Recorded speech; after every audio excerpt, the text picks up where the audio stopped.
What up, though? It's your girl, Ashante Harrell, and welcome to another episode of It's Ashante. And today, I'm really excited about this topic because I feel like a lot of us have this very skewed view of what healing really is and what it really looks like. So today, I'm going to let you all know things I wish I knew before I began healing. Now, we have a bit of a different setup today. I have moved recently, and rather than having my studio at my salon, it is now in my home. So I can just get up, get cute, start recording. I'm excited. I ain't got to drive 40 minutes. But anyway, today, very fun topic. Lock in, grab your popcorn, because with this one, I ain't holding back because I feel like the information that I'm giving today is very show gratitude, give thanks every time I say very useful and necessary. Okay, let's get started. So this is a topic I did like 2.5, 3 years ago on my Instagram feed. And I archived it. And I figured, why not make this a full length video before we close out the season? This is going to be one of the last episodes we have for season 1 of It's Ashante. And I'm ready to go deep, honey. I'm ready to get weird, okay? I'm ready to cut up and tell y'all about some stuff and discuss some stuff. But first, let's get through this because if you guys have any questions at all about anything I've mentioned in this video, put it in the comments below. Okay. All right. So, number 1 on the list of things I wish I knew before I began healing is that healing is not linear. There is like this stream of ups and downs and waves. And sometimes you're going to feel like you took 10 steps forward and steps back. And sometimes you're going to feel like you took 5 steps forward and 10 steps back. I don't know why or who made it seem as if healing was this happy go lucky, blissful thing. It is not that way all the time. Healing is actually kind of whack. It kind of sucks. Just a little, just a lotto. I ain't gonna hold y'all up. It kind of sucks, but it is most definitely worth the hassle. All in all, though, the highs, the lows, the ups, the downs is all a part of the process. You can't have the good without the bad, okay? When it comes to changing your perspective of life and people, it's almost like the old version of you is dying and you have to allow that part of you to die. And when you allow certain parts of you to die, you go through a sense of grief, honestly. Only with true healing is there grief and pain along with the bliss. If somebody's tell you, "Oh, I'm on my healing journey and everything's feel great and good," like they missing something. They're missing a mark. It's not until you learn certain lessons and apply that wisdom do you then start to feel the bliss. But even in the moments where you're feeling the bliss, that doesn't necessarily mean your healing path is done. It doesn't mean that you won't feel the opposite of bliss. It simply means that, okay, I learned this lesson and I've applied this wisdom. So that feels good. That feels great. One thing I learned during that part of the healing process that you have to allow yourself to feel that grief. Okay. You have to allow yourself to feel these feelings, let them come up to the surface and purge them out. Let them go. But you can only do that by allowing yourself to fully immerse yourself in those feelings. And these scenarios, because it's not just going to be like, oh, this one scenario or this one part of healing. Like, no, all throughout the healing, you're going to come across these type of scenarios where you feel bliss and you feel grief. And you also have to learn how to show yourself grace. And that's a huge part of healing is showing yourself grace. So with each of these steps that I'm going to give, you're going to realize like, okay, you got to show yourself a lot of grace in this process. And once you learn how to show yourself a lot of grace in this process, at least the grief don't feel so bad. The highs and the lows help me realize that at the end of the day, I am not what I've been through. And I don't over identify myself or my self worth with, um, through the experience that I've had. And when it comes to healing and not knowing that, hey, this it ain't always sunshine and rainbows, the best part about this phase is knowing that the only thing that matters is what's to come. And at the end of the day, you can learn to control that narrative as far as what's to come. All right, so here we are. Number 2, things I wish I knew before I began healing. Number 2. Healing feels worse before it feels better. And Lord, oh, Lord, have mercy. Does it feel nasty sometimes? Think of healing as a detox. If you've ever done a detox, an extensive deep cleanse, you'll know that the first few days of the detox, you feel like absolute dirt. You feel horrible.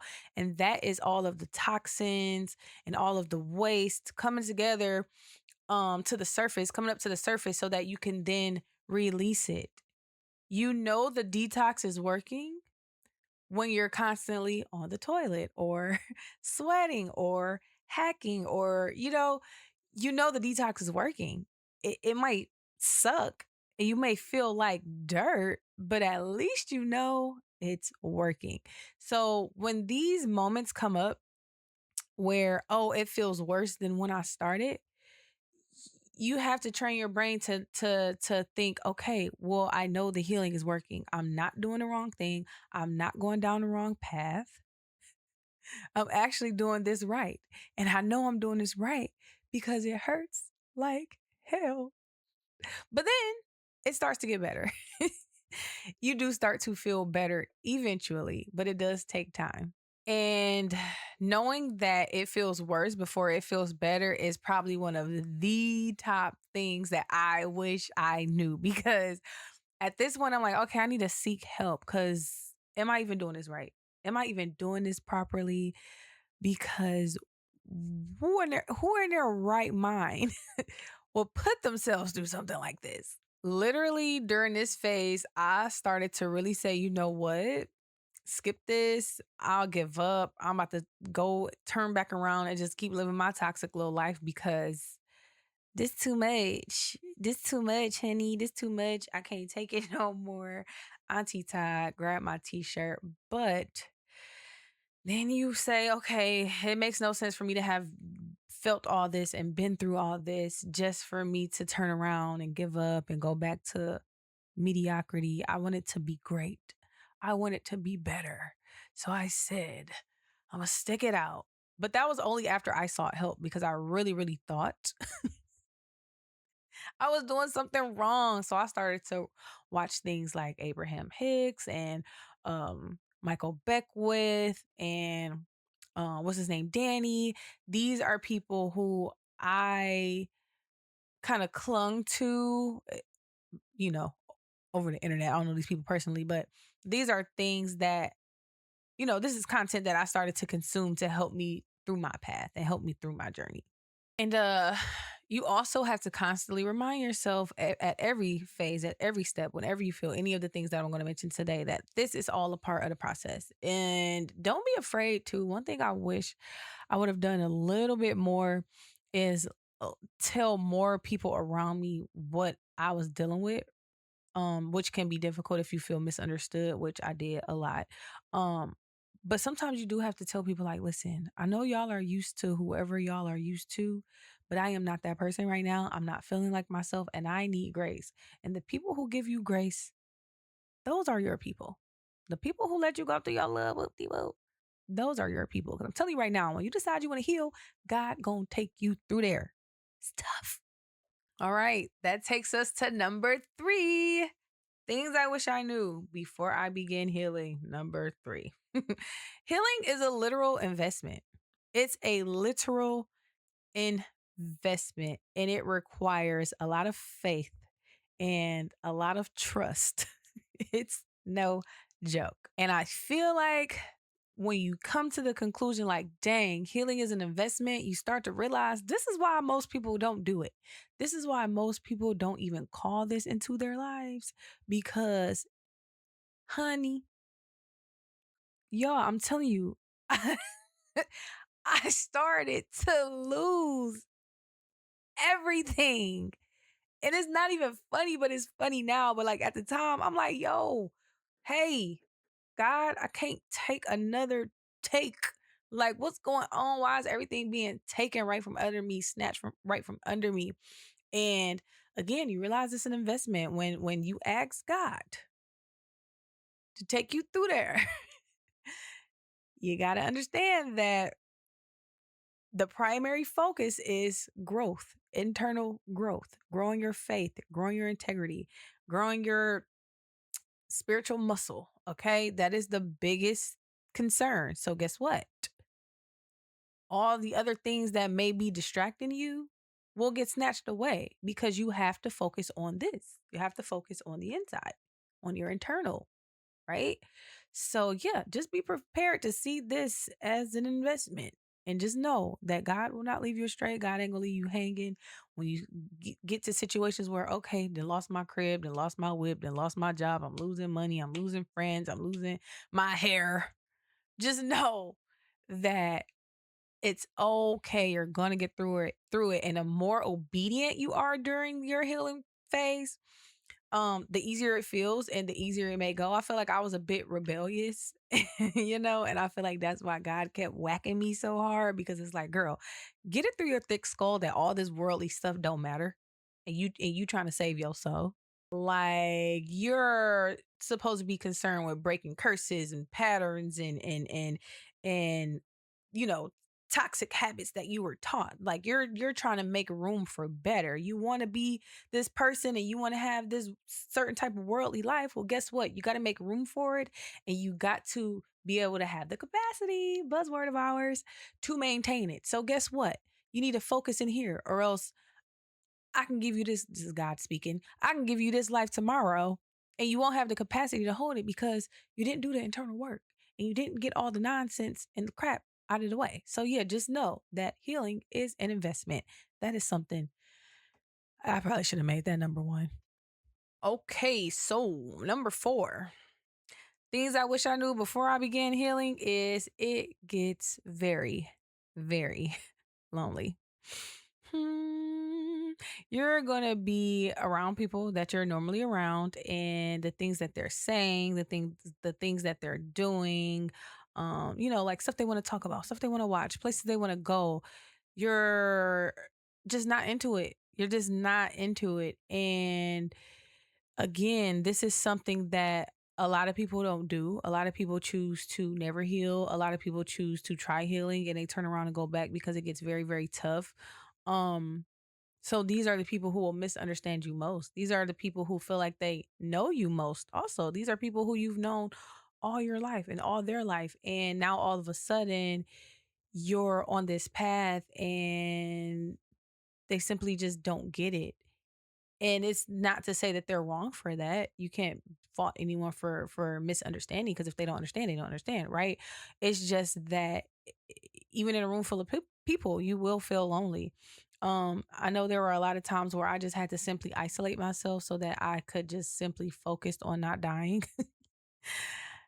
I'm being dramatic, but I swear it just internally it feels so heavy. Like again, I don't even know how to explain it, but if you know, you know. Internally, it just felt so heavy and I needed to isolate myself. I needed to be able to be somewhere to think clearly, sort out my thoughts, sort out all the stuff that was bubbling around in my mind. And again, we have all of this past trauma and all of these passed down things coming up to the surface, you never know when it's going to show up. It was almost like going through grief where it comes in waves where you could be somewhere minding your business and next thing you know, something triggers an old habit or an old pattern to pop into your brain and now you're sitting out somewhere trying to sort through that. There were a lot of times I felt like it was just me and my prayers and it was just me and God and give me a second.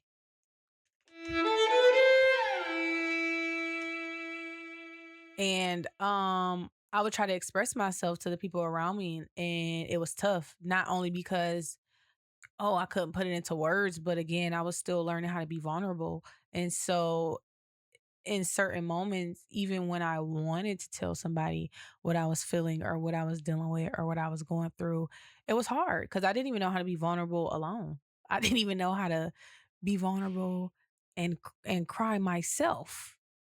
And it's just me, let alone, tell the people around me who are used to me being this tough backbone, strong friend, let alone tell them how I felt and what I was dealing with. It was no joke. And so again, learning to sit with just yourself, no friends, no family, nobody. That's how you learn exactly who you are and what you want.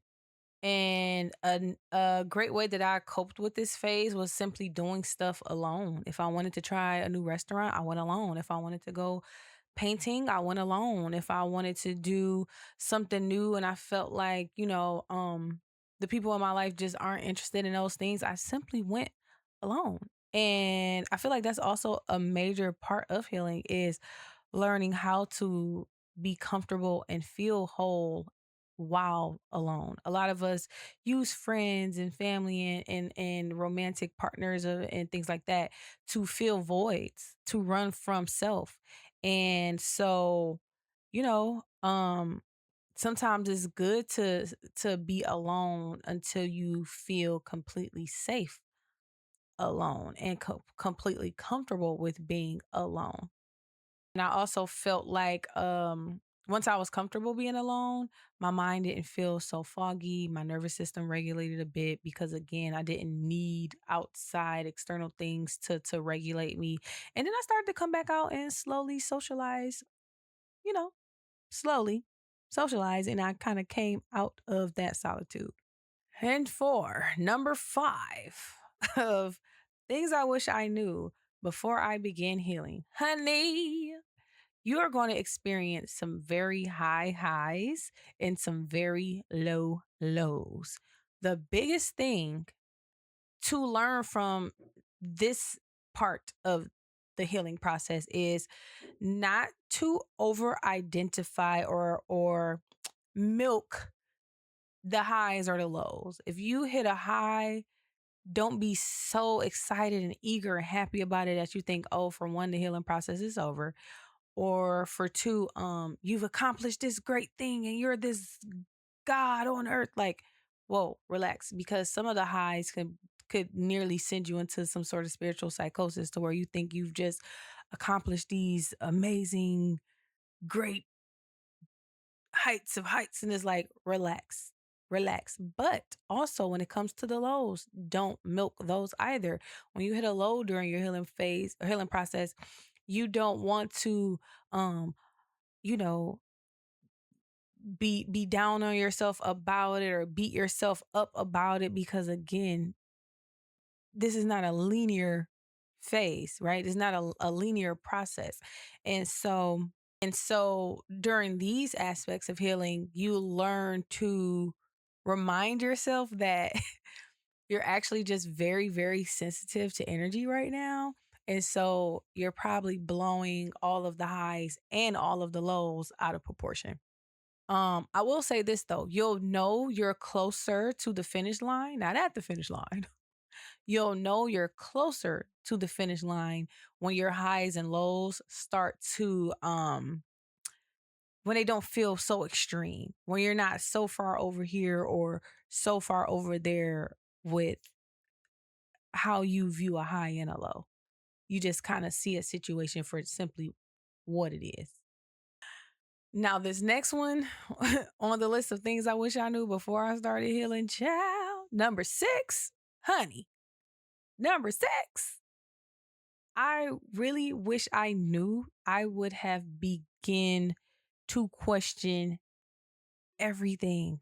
Everything. You're going to feel like everything you were taught, how you were raised, the stuff that you see on TV, hear on the radio, like you're going to feel like everything was a lie, that you just been getting lied to all your life. And a lot of that stuff, come to find out, and the gag is, it's a lie. Where's Maury Povich? The polygraph test determined that was a lie. And yeah, a lot of us are raised in toxicity and we don't even realize it. A lot of us are just taking on passed down trauma and we don't realize it. A lot of stuff that we deem normal should not be normal. You think you're being taught this and it's always been like that in this family. And baby, that's just passed down trauma. People just passing down to you what they were taught and all that they know. Nobody has decided to break from the lineage and figure out what's what. It's just, this is how it's always been and this is how it's going to be. Honey. No, ma'am. No, sir. No, they, them. It was all a lie. And when you realize that, you start to just question everything, which is good. I ain't gonna lie. I wasn't mad at this phase for real, for real. I'm like, okay, I'm questioning stuff. I'm going to go and find the answers. And best believe, if you question something and you ask for the answers, you're going to get the answers. You might not always like the answer, but you're going to get it. But yeah, it's like the more I heal, the more I realize that a lot of the ways in which we think and process things and justify behavior and forgive, the way we love, the way we discipline our children, the more you realize that even what we eat and people pleasing versus standing on business, like all of these things are kind of sort of a lie. And then it's like you go seek out this truth. And once you find out the truth, you gonna really feel like an alien at that point. Cause you be like, dang, all y'all believe that. All y'all have this mindset. And here I am. I sought the truth and I'm trying to bring the truth back. Most people ain't gonna be trying to hear it. You gonna have to find a new tribe, babe. You gotta find your people. Cause yeah, a lot of people ain't gonna be trying to hear that. Especially if, again, birds of a feather flock together. So if you're used to being around certain people who think a certain way, think that certain things are right, everybody gonna think it's right.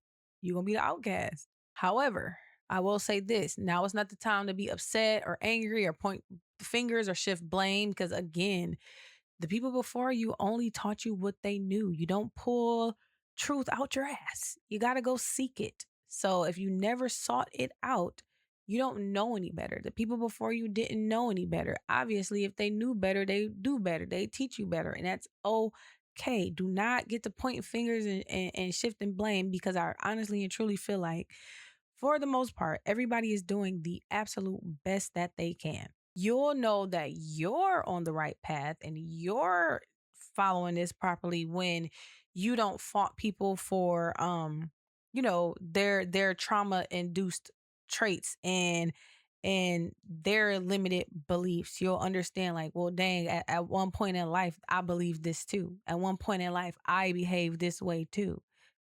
You just gotta, them the people you pray for, and you hope that they find their way. And guess what? If they don't, that's fine. That's their path. That's their soul's journey, and it's not for you to pass judgment. Especially if you on a healing path, babe. You ain't on a healing path because you thought you was perfect. No, you're not. Show grace, give grace and compassion. I feel like the best thing you could do is, just be your best self, and hopefully you inspire the people around you to want to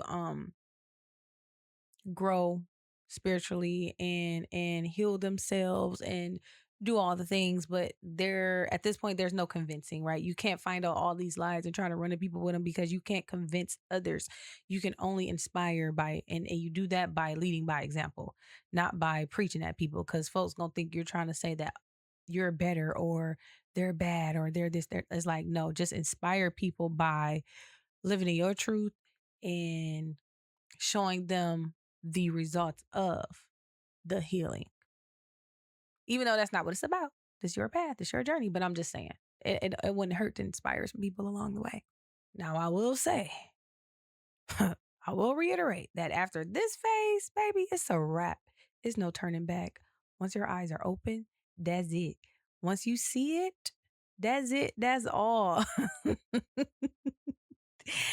Ain't no going back once you open this box, baby. Prepare yourself. Now let's move on to number 7. Things I wish I knew before I began healing. Number 7. Now this one, This one was when the mirror was held up to me, okay? This one is the one where I was like, dang, girl.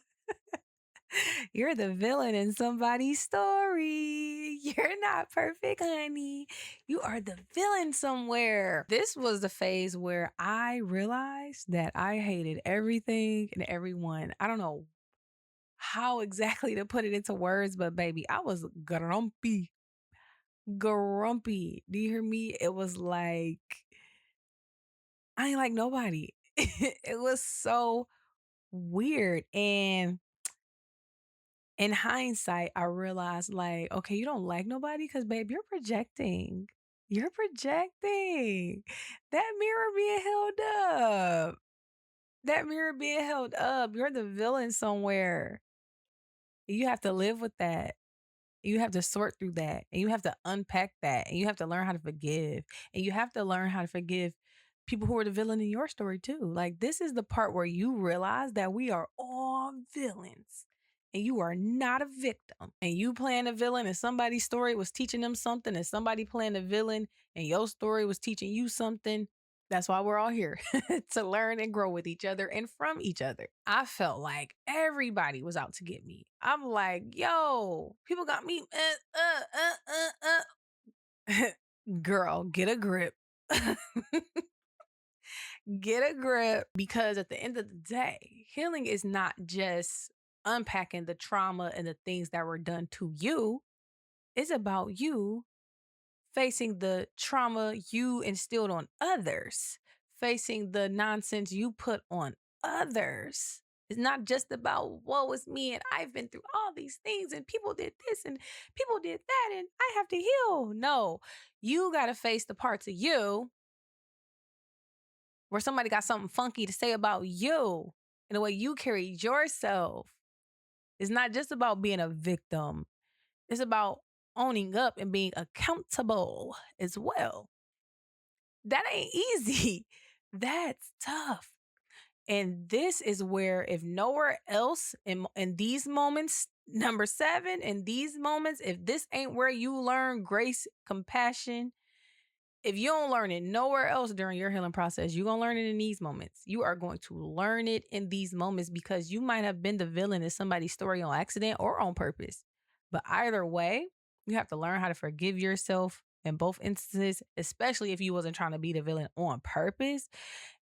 Because then that makes you think, well, dang, when such and such was the villain in my story, maybe they wasn't doing it on purpose. Maybe they were in some sort of survival mindset and survival mode themselves. Oh, gosh, this one, number 7, hurt me to my core. I really wish. This is the one I really wish I would have known. Like, what? Healing ain't just about getting through what was done to you. You got to face what you've done to others. And you got to pay that karmic debt. Another thing about this phase is you definitely want to isolate during this phase and just let people know, like, hey, you're not feeling too good. You're not in the mood. Or just don't say anything at all. Because one thing you don't want to do is burn bridges and let something wild and crazy come about your mouth because you're going through this phase. Baby, isolate, isolate, isolate, abort mission, abandon ship. Don't burn no bridges because you're going through your little whoop-de-whoop. You better go in that room and sit in that room when you feel one of these little waves coming on. You better go sit down. Sit down somewhere because you don't want to ruin all the relationships in your life because you hate everybody. No, babe, you're projecting right now. Go have a seat. Number 8, y'all. We're getting to the end. We're almost done. We're almost done. I hope y'all bearing with me because this is some important stuff. And I'm glad I'm here to tell y'all about a lot of this stuff that you may experience because it's no joke. And I feel like these are the things people need to know. They out here selling these dreams. Everybody out here selling toxic positivity and all of that. No, baby, it's not always cute. And it's not always positive. It ain't about what just happened to you. It's about what you've done to others as a result of what happened to you or just as a result of you just being not your best self. All right. So that brings us to number 8. Things I wish I knew before I began healing. Number 8 is you go through a bit of an identity crisis because at this phase, you realize, okay, I've cleared all the things because, again, healing is not about gaining anything or bringing anything into your life. It's about letting go of the things that have covered up your true self. The trauma has been packing on and packing on and packing on because when you came here, you were pure. When you came here, you ain't know Nathan. When you came here, you didn't have fear instilled in you. You didn't have the trauma and the crazy stuff happen to you. When you came here, you were a clean soul. And then you were bombarded with trauma and fears and limiting beliefs and all of those things. And so healing is about releasing those things and letting them go. And sometimes you let go so much that you don't even know who you are anymore. But the fun part about this phase is you can decide. You can decide who you want to be. You can decide who you want to be. You can bring back parts of you that you want to keep, and then you can now introduce new parts of you, right? And it will feel a little awkward. You will have to tiptoe your way out. You will feel the energy in the room because people are going to notice whether they say it or not. You're going to be able to tell that people can tell that it's a little awkward and a little weird and a little shifty with you, but that's okay. It's all a part of the process. The difference now, though, in this new version of yourself is you have a fresh foundation. You have a strong foundation because because if the foundation was strong in the first place, it would have never crumbled. Okay, it had to crumble so you can build a better you, build a better foundation. So, yes, the identity crisis will feel a little awkward, but you take your power back and knowing that you can now be who you want to be. You did all this work and now you get to be who you want to be. And a great thing about this is you know that you're almost at the finish line, which takes us to number 9 of things I wish I knew before I began healing.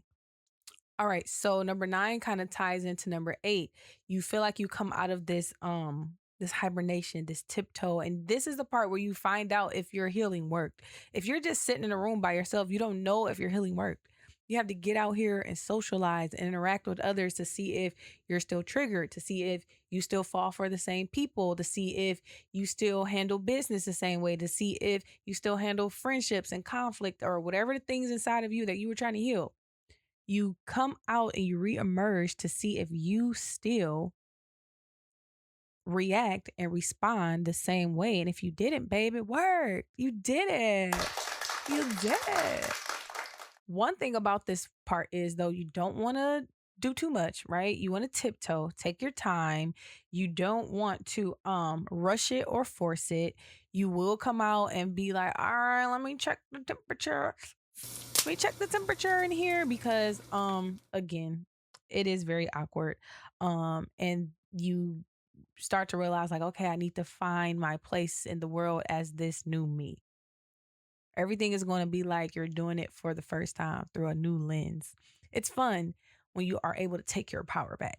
It can be intimidating if you allow that newness and that unfamiliarity to take over. Don't allow it to take over. Take your power back, girl, boy, they, them. But yeah, this is the part where you learn how to get back to your day-to-day motions. And again, people are going to be like, yeah, something going on. Something, she a little different. He a little different. They, them a little different. Something going on, but that's okay. That's okay. You can let them know, hey, I just went through a little something and I worked on some things within me and I'm trying to see trying to see what that be like now that I'm back out. So yeah, there's that. So yeah, those are the 9 things that I wish I knew before I began healing. And if you have any questions at all about any of the things I spoke about, be sure to leave a comment. And also don't forget to like, share, and subscribe. Thank you all for tuning in to this episode of It's Ashante. I hope to see you next time. Bye.